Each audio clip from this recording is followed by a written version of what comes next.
दोस्तों आज मैं ऐसा टिप्स एंड ट्रिक शेयर करने वाली हूँ जो कि आपका बहुत सारा पैसे भी बचेंगे और टाइम की भी बचत होगी, क्योंकि अब से घंटों खड़े होकर आपको कोई काम करना नहीं पड़ेगा। घंटों का काम मिनटों में हो जाएगा। हेलो दोस्तों, वेलकम बैक मेरे चैनल पे। हर दिन की तरह आप सबका स्वागत है। चलिए तब बातें ना बढ़ाकर वीडियो को शुरू किया जाए। पहले टिप मैं देना चाहूँगी इस तरह की कोई भी खाने की चीज़ को लेकर, क्योंकि अगर हम एक तरीके से हर रोज़ सर्व करते हैं तो थोड़ा बोरिंग लगता है ना। अगर हम थोड़ा अलग से कर लें और घर के लोगों को खुश कर दें तो खुद को भी अच्छा लगेगा और घर के सदस्यों भी आपका तारीफ़ करने में नहीं रुकेगा, तारीफ़ किए बिना रह नहीं पाएगा। तो ये देखिए दोस्तों, जो बॉयल अंडे हैं तो हम सब तो जो एक तरीके से खाते हैं ना, तो अगर इस तरह से पीसेस कर ले, एक अंडे के 5 या फिर 6 पीसेस कर लूँगी और उसमें ऊपर से छिड़क दिया थोड़ा सा नमक, थोड़ा सा लाल मिर्च पाउडर और थोड़ा सा काली मिर्च पाउडर, और ऊपर से डाल दिया मेरे टोमेटो सॉस या फिर टोमेटो केचप, जो भी कहो, तो अच्छा ही लगेगा ना। बहुत ही बढ़िया है। चलिए बढ़ते हैं अगली टिप की तरफ। अगली टिप होगी इस तरह की मसाले को लेकर, क्योंकि ये जो मीट मसाले या फिर चाट मसाले या फिर कोई भी मसाले इस तरह की पैकेट वाली, तो हम सब क्या करते हैं, थोड़ा कंटेनर में डाल देते हैं, छोटे छोटे जो डब्बे होते हैं उसमें डाल देते हैं। अगर इसमें रह जाते हैं ना, तो इसको अच्छे से रखना भी बहुत ही ज़रूरी है। ठीक है, तो इसको रखूँगी मैं। जो कोई भी आपके घर में जो टेप है ना, सेलो टेप, ब्लैक टेप, कोई भी टेप हो, इस तरह से अगर आप चिपका देते हो ना, तो ये एकदम सील हो जाती है, नए जैसा हो जाती है। तो किसी भी तरह से इसके अंदर हवा नहीं घुसेंगे। अगर हवा घुस जाएगा तो जो मसाला वगैरह होता है ना, तो वो बर्बाद हो सकता है। तो इस तरह से आप रख सकते हो जो एक्स्ट्रा आपका मसाले हैं, और किसी वजह से आपको ये मसाले बहुत दिन तक रखना है तो आप फ्रीज़र के अंदर रख सकते हो। चलिए अब देख लेते हैं अगली टिप। अगली टिप भी बहुत ही ज़बरदस्त होने वाली है, क्योंकि ये सब का फेस करना पड़ता है हम सब हाउसवाइफ को। तो यहाँ पे मैंने लिया है सिलबट्टे की जो होती है ना, ऊपर की पार्ट, तो उसी में मैंने डाल दिया है थोड़ा सा नमक। और नमक डालने के बाद इस तरह की जो लोहे की चाकू छुरी होती है ना, तो आप नमक देकर इस तरह से आप क्लीन कर सकते हो, या फिर धार को बढ़ा सकते हो, यानी कि तेज कर सकते हो।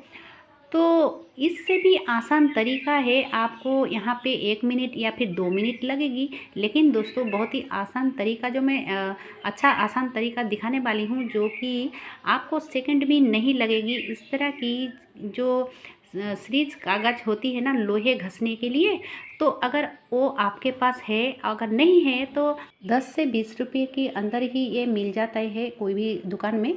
तो इस तरह से अगर एक बार रगड़ोगे और देखोगे, ये इतना अच्छा से क्लीन होता है। जो जंग बंग लग जाता है ना, तो जंग बंग लगने के लिए बहुत ही अच्छा एक तरीका है ये। जैसे कि आप देख सकते हो, मैंने एक साइड नहीं किया है आपको समझाने के लिए। तो इस तरह से आप कर सकते हो, लेकिन थोड़ा सावधानी बरत के करना पड़ेगी। ठीक है, तो इस तरह की जो हमारी कटर होती है, चाकू छुरी या फिर कोई भी चीज़ें होती है लोहे की, तो आप ये जो सीरीज़ कागज़ होती है, हम सब तो सीरीज़ कागज़ ही कहते हैं, आप सब क्या कहते हो मुझे नहीं पता।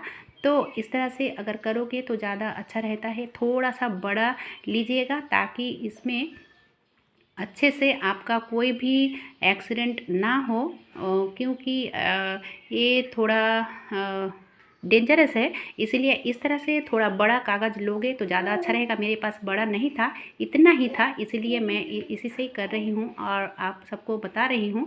तो इससे अपना जंग बंग छुड़ाने के लिए बहुत ही बढ़िया टिप है, और इसके लिए आपको बाज़ार भी जाना नहीं पड़ेगा, खुद से ही आप कर पाओगे। चलिए अब देख लेते हैं अगली वाली टिप। तो यहाँ पे मैं कुछ अनबॉक्सिंग करने वाली हूँ, जो कि अगर आपको पता नहीं है तो पता चल जाएगा, क्योंकि ये बहुत ही काम की चीज़ है। मैं काफ़ी दिनों से लेना चाहती थी, लेकिन टाइम नहीं होता था मेरे पास। तो आज फाइनली मैं मंगा लिया है ऑनलाइन से।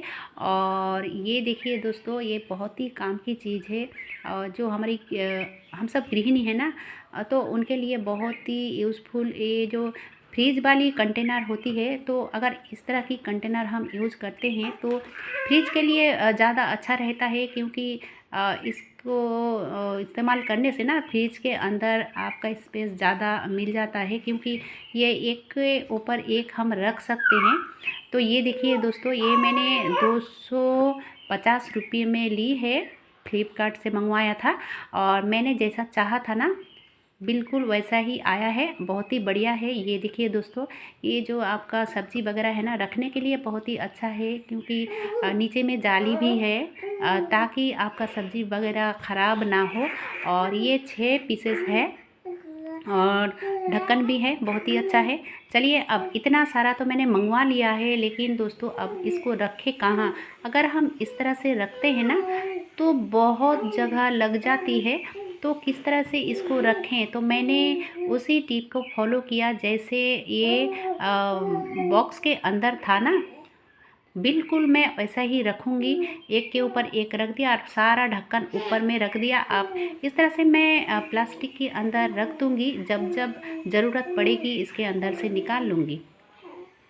चलिए, अब देख लेते हैं चींटियाँ की बारी, क्योंकि अभी जो बरसात है ना तो चींटियाँ घर में ज़्यादा आती है। और ये देखिए दोस्तों, लाइन लगा हुआ है, मैं अच्छे से दिखा रही हूँ। और ये चींटियाँ को हटाने के लिए आपका 1 सेकंड भी नहीं लगेगा, बिल्कुल आसान तरीका है। एक लिक्विड मैंने तैयार किया है और उसी से आपको ये देखोगे, एक जहाँ पे आप स्प्रे करोगे ना वहाँ पे ही ये चिपक के रह जाएगा।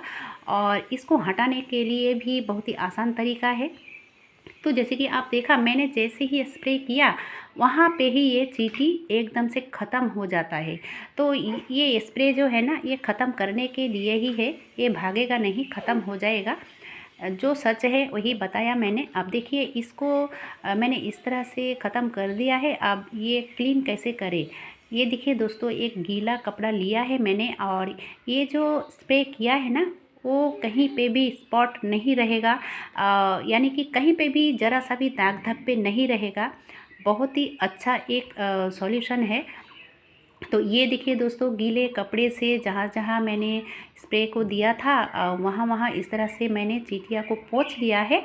और आप जैसे कि देख सकते हो, ज़रा सा भी कहीं पे भी जो स्प्रे किया है उसका दाग धब्बे नहीं रहेगा। अब चलिए, वो कैसे तैयार किया है और वो क्या है, बहुत ही आसान तरीका है। ये कुछ भी ऐसा वैसा कुछ भी नहीं है दोस्तों, ये बहुत ही आसानी से आप एक स्प्रे बोतल में डाल के रख सकते हो। ये है केरोसिन तेल, ठीक है। तो ये केरोसिन तेल मैंने इस तरह से रखती हूँ ताकि मुझे इधर उधर ढूंढने ना पड़े, तो मैं एक साइड रखती हूँ। और हाँ दोस्तों, ये ना गैस स्टोव के इधर उधर या फिर करंट की जो स्विच बोर्ड होती है उसके आसपास नहीं देना चाहिए, ठीक है।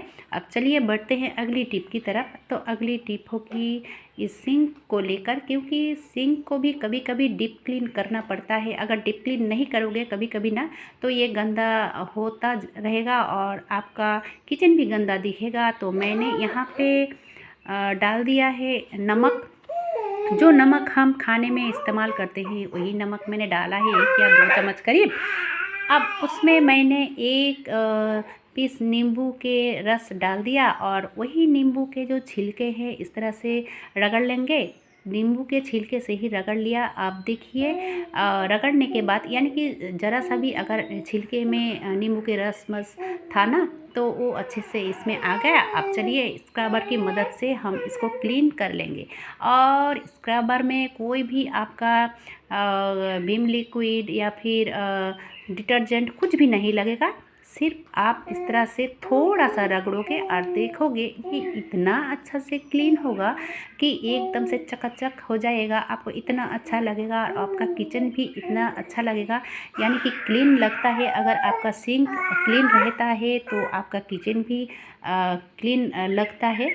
तो ये देखिए दोस्तों, अब इसको थोड़ा सा शाइन बढ़ाने के लिए मैं इसमें कुछ डालने वाली हूँ। तो क्लीन करने के बाद पोंछ लेना भी बहुत ही ज़रूरी है। तो मैंने पोंछ लिया है। अब देखिए, यहाँ पे 2-4 बूंद मैंने डाल दिया जो नारियल का तेल होती है ना, वही नारियल की ऑयल मैंने 2-4 बूंद डाल दिया और एक सूखा कपड़े से इस तरह से पोंछ लिया, ठीक है। तो पोंछ लेने के बाद आप देखोगे ये इतना अच्छा से शाइन आएगा कि आप हैरान रह जाओगे। लगेगा कि एकदम से आपका जो सिंक है ना नए जैसे हो जाएगा। तो ये देखिए दोस्तों, जैसे कि आप देख सकते हो। और ये जो मैंने पानी डाल के आपको दिखाया ना, पानी अगर नहीं इसमें रुकेगा तो इसमें जंग बंग भी नहीं लगेगी। बहुत ही अच्छा तरीका है। कैसा लगा दोस्तों आज का ये टिप?